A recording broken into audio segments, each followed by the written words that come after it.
ராதிகா.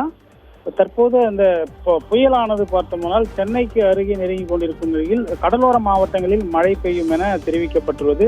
இதன் ஒரு பகுதியாக பார்க்க போனோம்னால் திருவள்ளூர் மாவட்டத்தில் உள்ள அணைகள், அதாவது பூண்டி சத்தியமூர்த்தி நீர்த்தேக்கம், புழல், செம்பரம்பாக்கம் உள்ளிட்ட அணைகள் கணிசமாக நீரை கொண்டுள்ள நிலையில் மழை அதிகரித்தால் அணைக்கு நீரானது அதிகப்படியாக வரும் என்பதால் அதன் அணையின் பாதுகாப்பு கருதி பார்த்தோம்னால் நேற்று முதல் பூண்டி சத்தியமூர்த்தி நீர்த்தேக்கத்திலிருந்து படிப்படியாக அந்த உபரி நீரானது கொசஸ்தலை ஆற்றில் திறந்து விடப்பட்டு வருகிறது.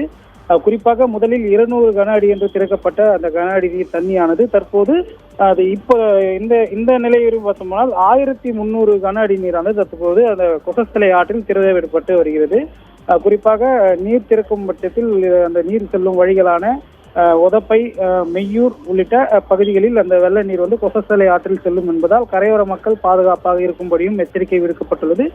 மேலும் அணைக்கு வரும் நீரின் அளவை பொறுத்து அவ்வப்போது உபரி நீர் திறக்கப்படும் என பொதுப்பணித்துறை அதிகாரிகள் சார்பில் தெரிவிக்கப்பட்டுள்ள நிலையில் தற்போது பூண்டி சத்தியமூர்த்தி நீர்த்தேக்கத்திலிருந்து வினாடிக்கு 1300 கன அடி நீர் உபரி நீராக கொசஸ்தலை ஆற்றில் திறந்து விடப்பட்டு வருகிறது குறிப்பிடத்தக்கது.